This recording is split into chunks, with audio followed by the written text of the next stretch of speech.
Imagine walking into a room and walking out with an extra $10,000 a year without putting in an extra hour of work. That's the power of a smart salary negotiation, and it's something you can master even if you've never spoken up about money before. Most people think they're not the type of employee who can negotiate, but the truth is that the biggest paycheck gaps are created by silence, not by lack of skill. In this video, we'll break down exactly how to turn that silence into a raise that can boost your savings, fund your dreams, and give you the financial confidence you deserve. I remember the first time I got a job offer that felt like a dream. The email said, "You're hired," and I was thrilled. But I also felt a knot in my stomach because the salary was lower than I expected. I was scared to ask for more, worried I would look greedy or that the offer would be rescinded.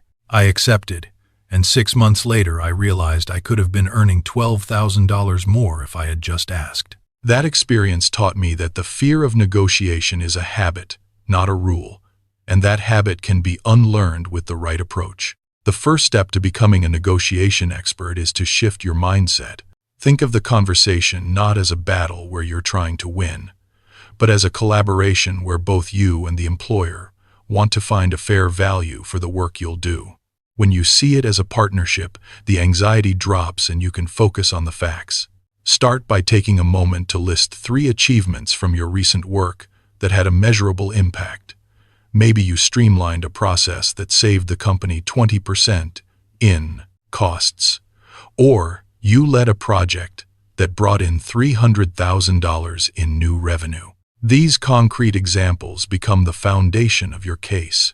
Next, you need to assess your own market value. This isn't about guessing.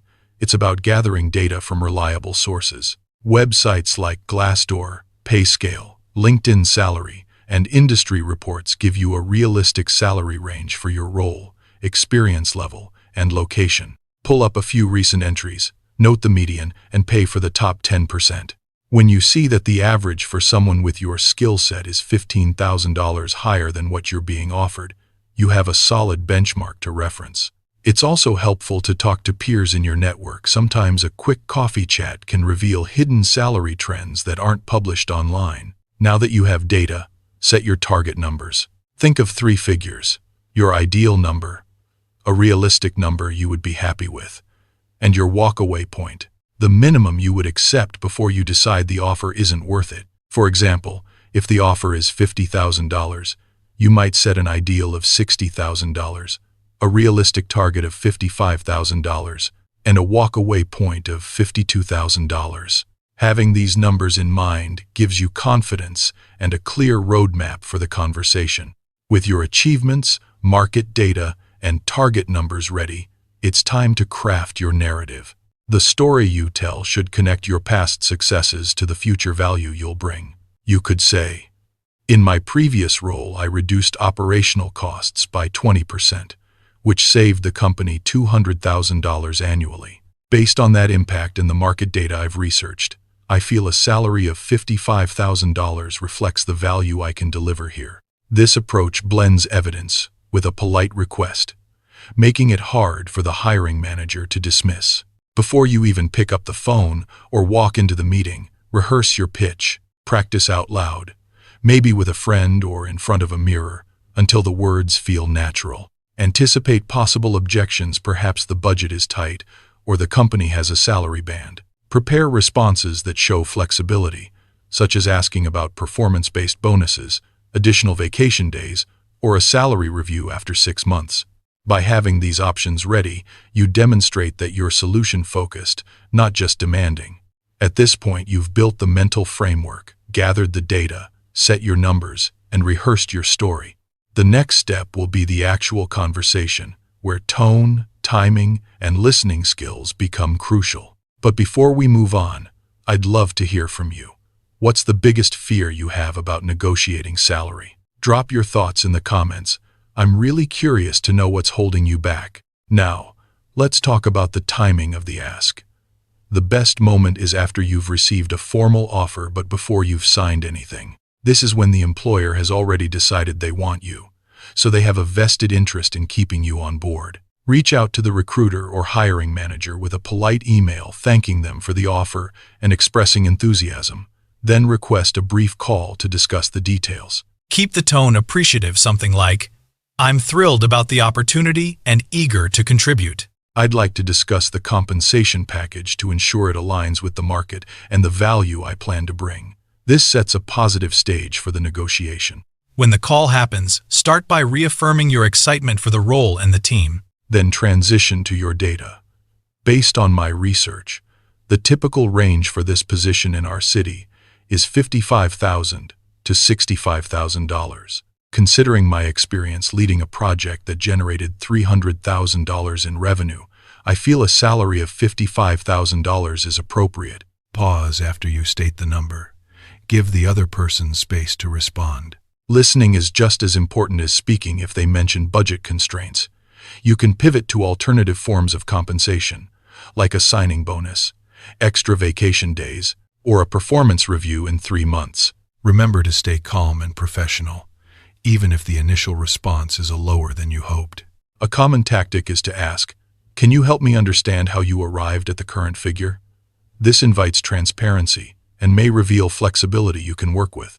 If the employer can't move on salary, you can still negotiate for other benefits that improve your overall compensation package, which ultimately helps you save more in the long run. As we wrap up this first part, keep in mind that preparation is the engine of any successful negotiation.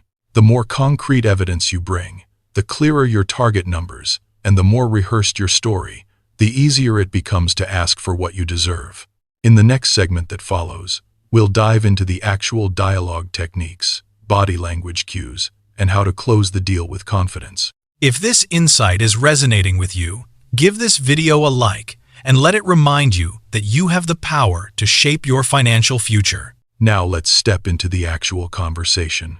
Picture yourself on the call, the hiring manager's voice on the other end, and you have a clear script in mind, but you also stay flexible enough to adapt to the flow. The first few seconds are crucially about reaffirming enthusiasm. A simple line such as, "I'm really excited about the possibility of joining the team and contributing to the upcoming projects," sets a positive tone and reminds the listener that you're aligned with their goals. After that, transition smoothly into the data you've gathered. You might say, "Based on my research, the typical compensation range for this role in our market sits between $55,000 and $65,000. Considering my experience leading a project that generated $300,000 in revenue, I feel a salary of $55,000 is appropriate." Pause after you state the number. Silence can feel uncomfortable, but it gives the other party space to process and respond. If they immediately counter with a lower figure, stay calm and ask clarifying questions. A good phrase is, "Can you help me understand how you arrived at that number?" This invites transparency and often uncovers hidden flexibility, such as budget constraints that might be mitigated with a signing bonus, additional vacation days, or an early performance review. When you sense resistance, remember that negotiation is a collaborative problem-solving exercise, not a battle. One technique that works well is the feel, felt, found approach. You might say, "I understand how you feel about staying within the budget. I've felt the same way in past negotiations, and what I found is that aligning compensation with market data and proven impact can actually save the company money in the long run." By acknowledging their perspective, you build rapport and open the door for creative solutions. If salary remains firm, shift the conversation toward total compensation. Ask, what flexibility exists around a signing bonus, professional development stipend, or additional paid time off? Often, employers have leeway in these areas, even when base salary is capped. Highlight how these benefits directly support your ability to perform at a higher level, reinforcing the value you bring. Body language, even over a video call, sends powerful signals. Sit upright, maintain eye contact by looking at the camera, and keep your hands relaxed but expressive.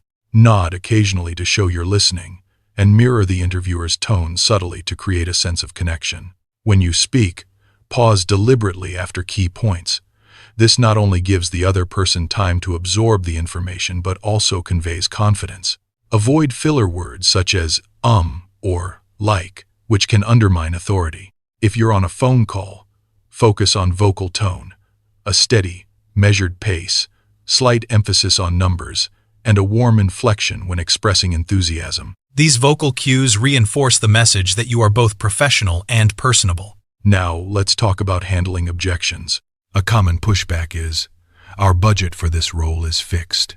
In that scenario, you can pivot by asking, if the base salary cannot move, would you be open to revisiting compensation after a 3-month performance review? This demonstrates flexibility while still protecting your financial interests. Another objection might be, "We typically start new hires at the lower end of the range." Respond with evidence of your unique contributions.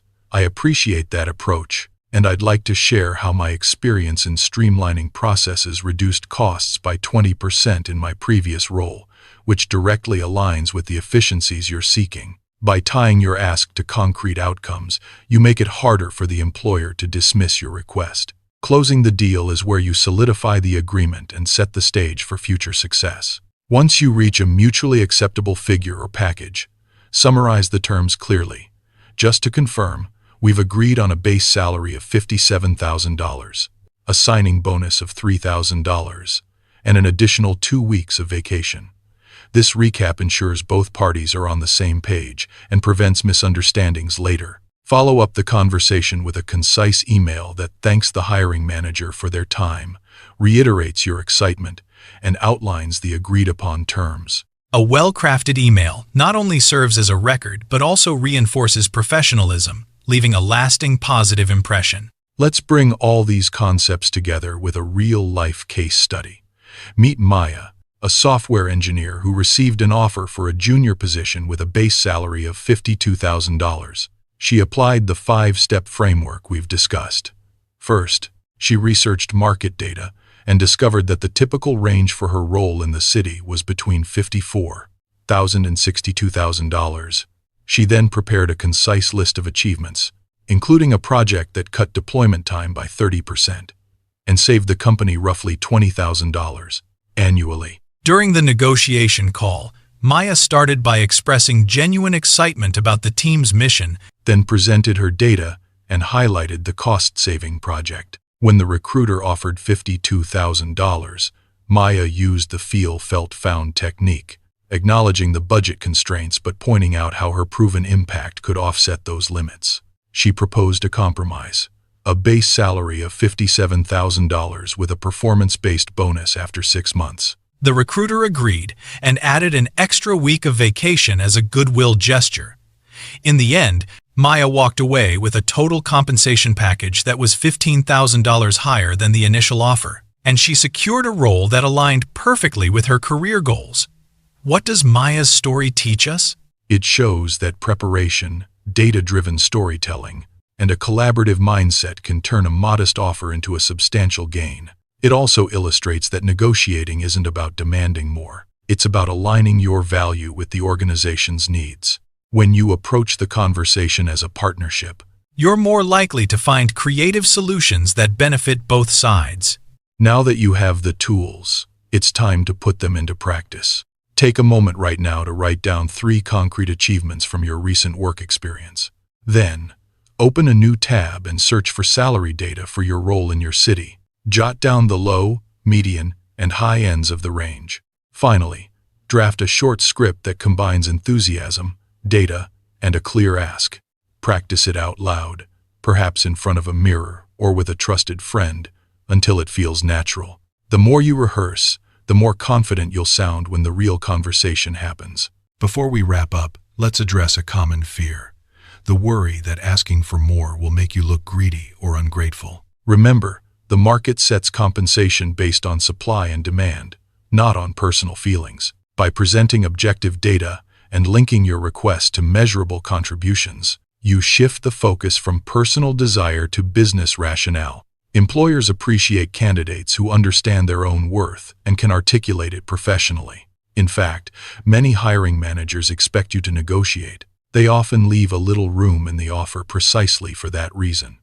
So, when you ask for a fair package, you're not being demanding. You're simply ensuring that the agreement reflects the true value you bring. As we near the end of this video, I want to leave you with a final thought. Negotiating your salary isn't a one-time event. It's a habit you'll carry throughout your career.